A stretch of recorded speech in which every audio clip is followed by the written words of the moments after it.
Yo, yo, yo, welcome back to the channel Duelists. We are continuing along with our Genesis YCS Columbus tier lists. This one is for the board breakers. So as always, I'm going to explain the tiers first because I do not like the SABC tier list names. So the first one is forget about it. I'm going to New York in like 12 hours. I got to get that down. The next is great options, and then middle of the road. Pretty self-explanatory. The next is not the format and or too costly, so they're good cards, but not necessarily right now. And then, as always, in F tier we have binder bound. Leave them in the binder, let them collect dust. That's what they're best for. Okay, let's hop right in. Alpha. He's okay. I would say he's probably middle of the road. You get to special him, bounce a card, and then special him again so he becomes a 3k body. Not the best, not the worst, but you can play him if you want. He's 1-for-1 removal at its finest. You might be able to move him down, but I'm going to stick him in middle of the road.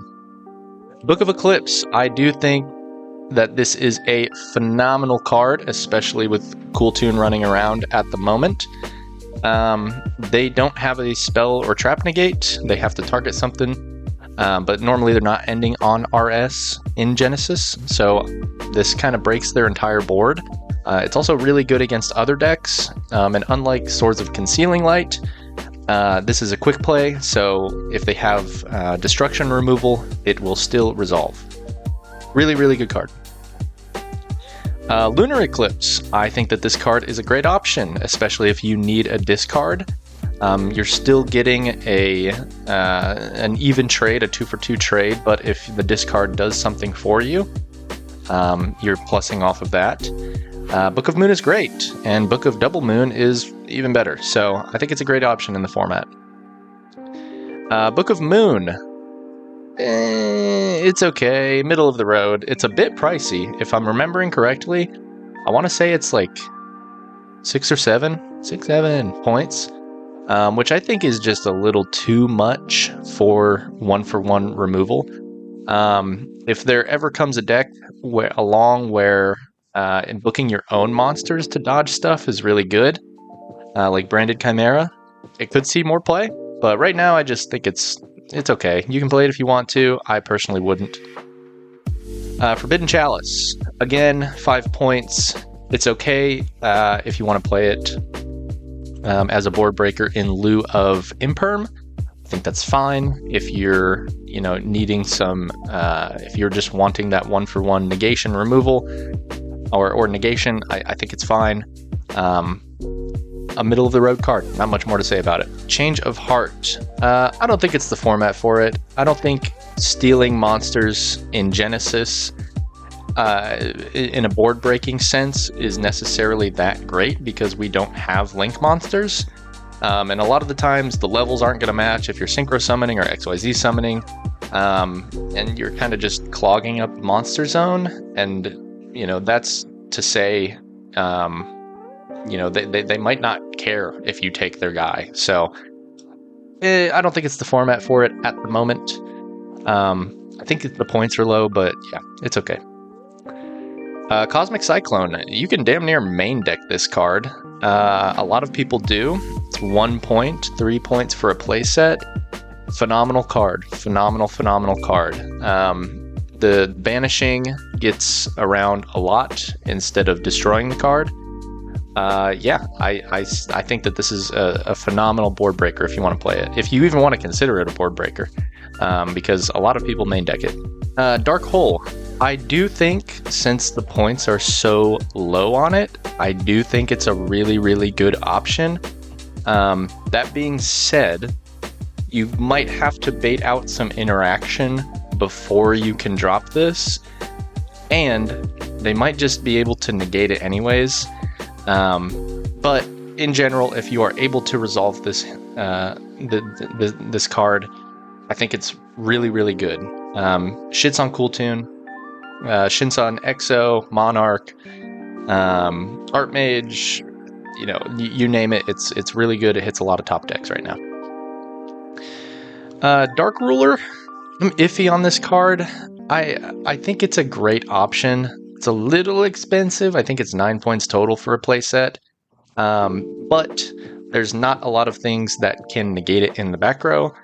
Elf notes are able to, as well as I'm forgetting about something that has an Omni negate, but anything that has an Omni negate in the back row doesn't really care about this, but it's really good versus a lot of decks. Shuts off all the monster effects. It's a great option. Double Cyclone. I don't think it's the format for it. We don't have to worry about Draco Tail here. There are a couple targeting negation things that you want to avoid in the format currently, mainly RS as well as Rhapsodia. I know Rhapsodia doesn't target, but obviously if you slam a board breaker down and they chain Rhapsodia, they're going to want to negate the board breaker. So Double Cyclone could be good to dodge that. It's a decent consideration, but I still don't think it's the format for it. But it's 0 points, so it very well could skyrocket up in use. Duster. I think Duster's 9 points. It's middle of the road. I think there's just better options than Duster, if I'm being completely honest. I'm actually going to move it down to 2 costly. Just play Heavy Storm. Enemy Controller, middle of the road as they come. 0 points, gets around targeting stuff. You can take a dude as well. I think it's just inherently better than Change of Heart and the other takesy wakesy cards like Minecon. I know Minecon's down there somewhere, but you can play it in Clowns. Clowns can play this and set it in their end phase. It's kind of a free piece of interaction for them because they get to plus off of the tribute as well. Yeah, I think it's a good card, middle of the road. If you can play it, it's pretty good. Stevenly, really, really good option. It's a little costly. I think it's 21 points total for the playset. I personally have not played Evenly myself, but my friends that have said it's really, really good. I think it's a great option if you want to play it. F and V, 40 points. Just leave it in the binder. I think Branded, even though it is heavily neutered in Genesis, I think they play one of this card because obviously it's super duper searchable and gets your engine rolling in the end phase as well. Unless you're Branded, leave it in the binder. Play it in Modern. Not the place for it in Genesis. Same thing with Fenrir. Leave it in the binder. Unless you're specifically Kashtira, I don't think that you should play this card. It's 30 points, way too much. I think they only play 1 in their build as well. So just leave it there. This is the Final Bringer of End Times, which targets a monster you control and 1 card your opponent controls, destroy them both. So it gets around targeting negation, lets you dodge some other stuff, and the ability to pop any card your opponent controls is pretty important. I like this card. I've never sided it, but I main it in a few strategies. Again, it's the same thing with Enemy Controller. Clown Crew can play it really easily, and some other people or some other decks can play it if they want to get around targeting negation. But in general, I think it's a pretty decent option in Genesis if you're looking for a 0 point way to dodge negation and or board breaker. Forbidden Crown. I don't think it's the format for it, and it is a little costly as well. I just don't know why you would play Crown over Droplet, if I'm being completely honest. And look at that, Forbidden Droplet. Forget about it. This fucking card's insane. I love Forbidden Droplet. At only 10 points, it's a phenomenal board breaker. It gets around so much. It shits on Cool Tune. Just a great card. If you can play it, I think you should. Dark Lords can play it essentially for free because they can search it. And if you're debating between Droplet and Crown, 1, why? And 2, play Droplet. Leave Crown in the binder. Okay, Gordian Slicer. I think that this is actually a great option, and let me tell you why. There's a lot of decks that don't really need their extra deck that much in Genesis. Off the top of my head, Odeon, Monarch are just 2 of them, and it can't be negated. the activation and the effect can't be negated. So, I mean, you just slam it down. You get to remove basically whatever you want. Most of the time you're doing at least 2. Sometimes you can do 3. I've had it resolved against me, and it's just kind of, it's tough. Like, you can't do anything. You can chain stuff to get, because it does target, so you can chain stuff to get around it, but it's still going to resolve, so you can't negate it at all. It's 0 points currently. I just think it's a great option. Super, super good option. And if I'm being honest, if your deck can play it and you don't have a problem at all with playing it, put it up here. But for the vast majority of decks, it's just a great option. Heavy Storm. I also think that Heavy Storm is a great option. Unlike Duster, it is 3 less points, so you're spending 9 less points in total on the playset if you want to. But it does the same thing. It literally does the same thing. And if you're approaching Heavy Storm from a board breaker approach and not like you already have your board set up turn 3 approach, where sometimes it would destroy your own spells and traps that are valuable, it's a really good card. Really, really good card. Play it over Duster. Herald of the Abyss. I don't think it's the format for it. There's not a whole lot of towers monsters running around at the moment. If that were to change, obviously this skyrockets up in use. It's 0 points, and there's not a lot of things that decks can do about it. But for right now, it's just not the format for it. Hey Trunade. Forget about it. That card's insane. It's insane. Sure, it only hits set spells and traps, but there is a ton of decks that set really, really powerful spells and traps. I have it, I think, in almost every single one of my side decks, and it has won me more games than any other board breaker in the format. Right hand on the Bible. Illusion Gate. Man, oh man. This card is absolutely busted. I'm putting it up here. It's the very first card. It's the best board breaker in the format. It's literally Raigeki plus a monster reborn for free. I don't know how you can argue that. It's the best board breaker in Genesis. It's 0 points. It's going to get points, but for Columbus, it will be 0. So I know it's a little pricey, but if you can afford the playset, it should be in your side deck. And if I'm being honest, in a high-ranked ladder on Genesis ladders, I've seen people main deck this, and it's honestly, one, such a surprise because holy shit, Illusion Gate just got dropped on me in a game 1. But 2, it just wins them the game immediately, and they don't have to worry about siding patterns because it's already in their main deck, so they can side in more board breakers because their opponent's probably going to make them go second again. Absolutely busted card, the best board breaker bar none. Play it if you can. Gamma Seal. This also just kind of represents all of the kaijus, but obviously Gam's the best because it's lowest attack. It is phenomenal. I've kept it in my side deck ever since Genesis has started. It's really, really good. I mean, it's 1-for-1 removal. But a lot of the times, that 1-for-1 removal is very, very valuable because it takes a key piece off of the board. Kurikara. Currently, people are playing it for not the right reasons. And those not the right reasons are because it's a fairy monster. And if you saw my hand trap tier list, Heralds are currently busted. So it's just another free fairy that you are able to play in your deck. A lot of people are main decking it because of that, but its main effect I don't think is that good currently. It's not the format for it. There's not a ton activating that you can just tribute over. But if we were to ever enter into a format where that is the case, it would be really, really good. But for right now, not the format. Lava Golem. Really great option if you don't need your normal summon. If you do need your normal summon, obviously don't play it.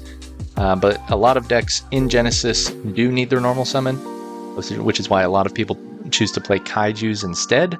But if you can play it, it's a really, really great option because 99% of decks are ending on more than one monster. Lightning Vortex. It's the same thing with Book of Lunar Eclipse. It's literally the same thing.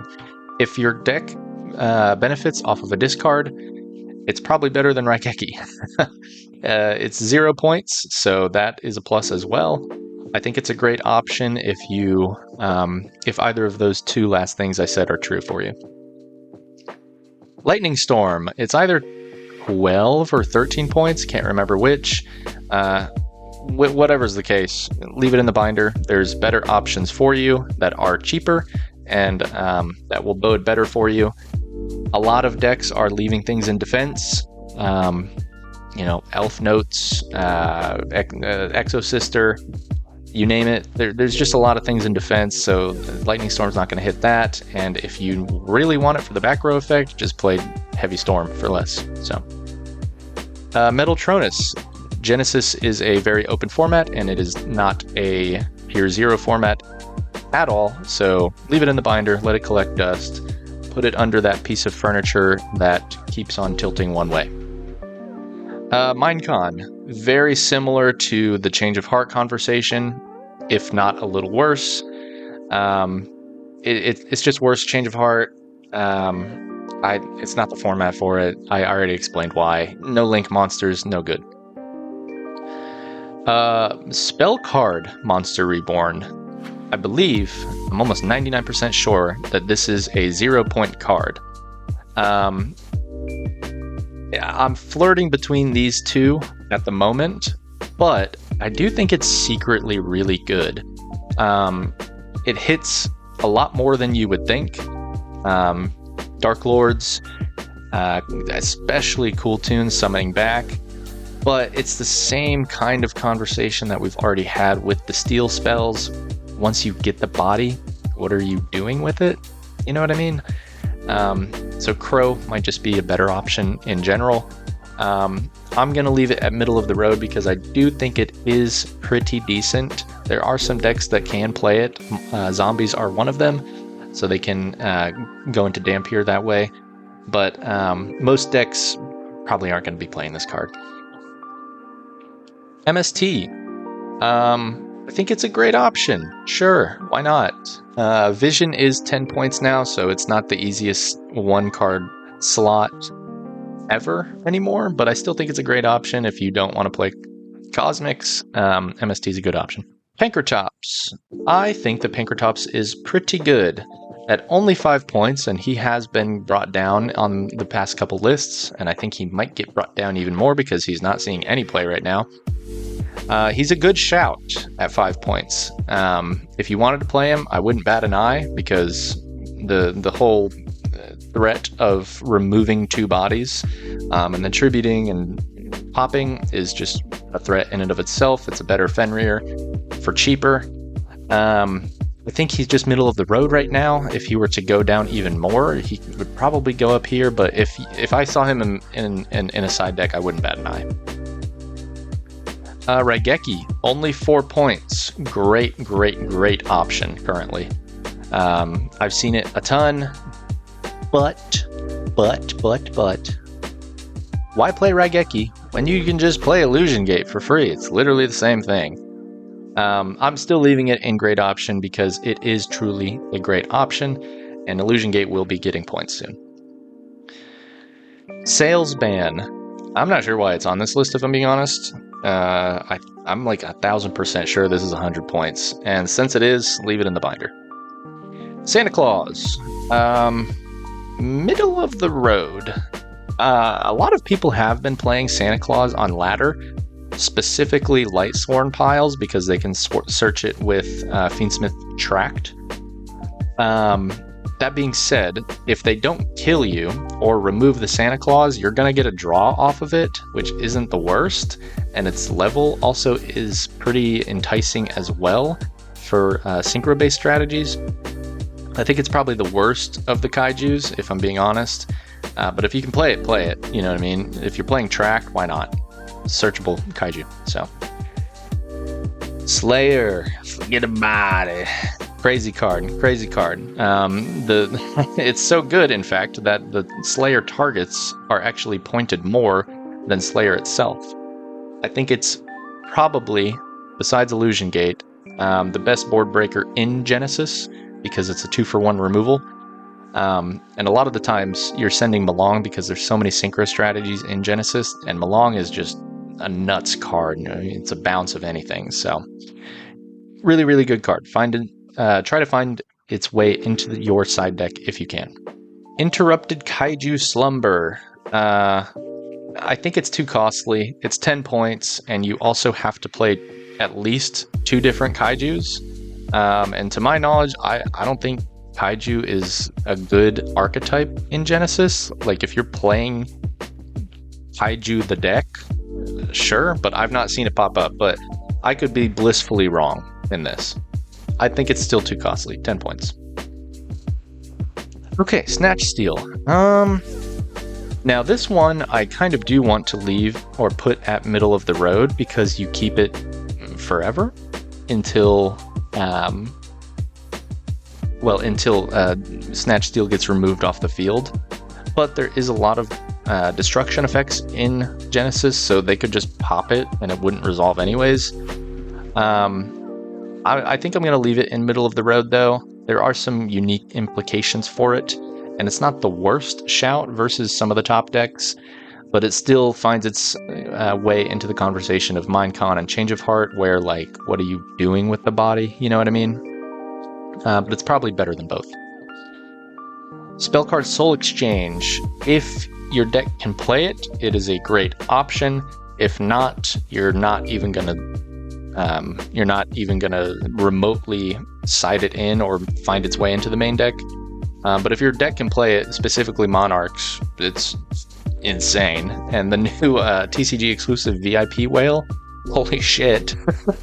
Imagine tributing your opponent's entire board with Soul Exchange and VIP Whale. That would be very funny, but I don't think it's necessarily good. But obviously, if you're Monarchs, it's a great option. Soul Exchange, or not Soul Exchange, this is Soul Release. It's not the format for it, I don't think. I've gone through a lot of the top decks that I think will be prevalent at Columbus, and I just don't think that Soul Release is worth it. If Fire Kings were better, sure, yeah, it'd be a great option. But for now, I just don't think it's the format for it. Special Hurricane. It is 0 points, and it is seeing 0 play.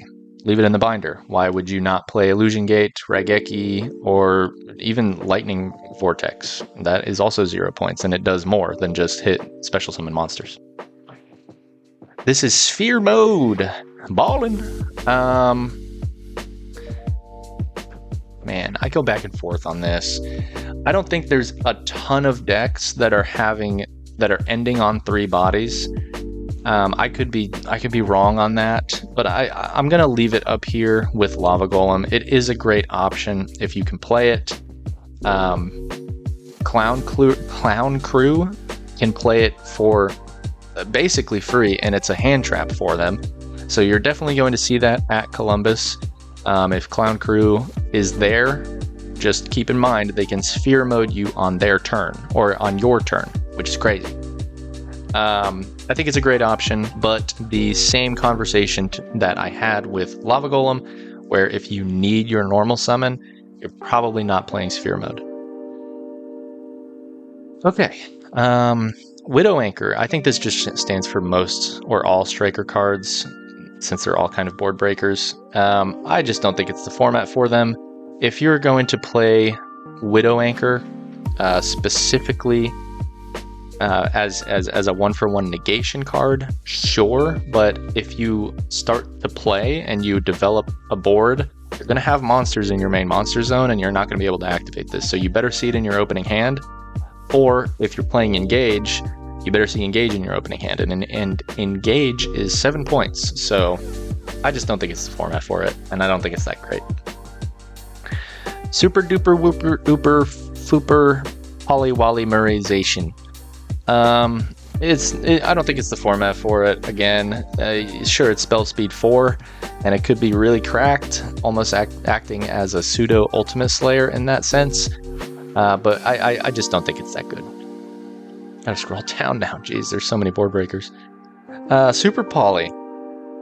I think it is a great option. It is costly, though. Let me tell you that. It is costly. It's 13 points, and you have to allot at least 1 or 2 extra deck spots for it. But if you're playing it, you might as well just play like 3 or 4. I think it is the format for it right now because Cool Tune is running around. There's Dark Lord running around. You can play the target for Doomsy. Radiant Typhoon gets hit by it.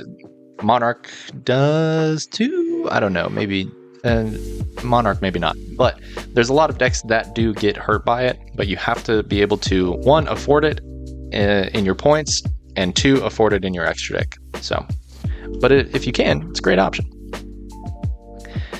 Swords of Concealing Light. I think it's middle of the road. When Genesis first started, there was some hype around this card because it's a 0-point Book of Eclipse, kind of, sort of. It does the same thing, but it is a continuous spell. So if your opponent has destruction capabilities, or even a Cosmic or an MST set, it's not resolving, and you kind of just wasted your card. So, but that being the case, I'm going to throw it in middle of the road. Book of Eclipsing your opponent's board is never bad, especially on a 0-point card. Okay, this is Wandering Titan of Tartarus. It gets sent off of Delta of Invitation, which zombies can play. I think it's a great option, again, if you can play it. But in zombies specifically, I have played this, and wow, it's really cracked. You can kind of sort of start to develop a board. If they negate something and it's still on there, you can Delta of Invitation, and you're getting at least 2 sends that they can't respond to. So it's really good if you can play it. Twin Twisters, Twin Twisties. It is quite literally the same conversation I had with Lunar Eclipse and Vortex. If your deck benefits off of the discard or doesn't care about the discard, it's a really, really, really good option. Removing up to 2 spells is great. There's a ton of decks setting spells on their turn, so great option. Vesper Gearsu. I don't know if people know about this card, if I'm being totally honest. I think it's sort of slept on. Don't quote me on that, but I think it's sort of slept on. But I don't think it's the format for it right now. Essentially, it kind of acts as a Stevenly, where you make your opponent send cards or send monsters to their graveyard, and depending on the amount of monsters on your opponent's board when this card resolves, you get effects based off of that. If they have 3 or more, they can't activate monster cards that turn, but why would they not send cards away? You know what I mean? But if there's a deck that puts out 5 dudes on the field and they're all really good, I think this card will see more play. But right now, I don't think it's the format for it, but just keep your eye on it. Okay, last card is XYZ Encore, and it's the same conversation I had with Harold. I just don't think it's but even more so, I just don't think it's the right format for it. There's not a ton of decks ending on a Towers XYZ, but if that were to change at any point, it will see more play. Okay, that is the list. Screenshot it, share it with a friend. There might be a couple things that you could argue to switch around, but I do think that these are the, what is this, 8 best board breakers, and a lot of them should either be in your main deck or in your side deck. I don't think you can argue me on those. But that is it for me. Thank you so much for tuning in once more to one of my tier lists. Like I said many times, there is going to be a ton of Genesis content coming out on this channel, especially this week, heading up to the YCS. So make sure you subscribe, turn those notifications on. If you could, drop a like, drop a sub, and tell me what I missed. Tell me what you would change about the list and what you're playing at YCS Columbus. Let me know how you do. I will see you all there. I will be there. And with that, I appreciate you watching. I'll catch you all in the next one. Peace.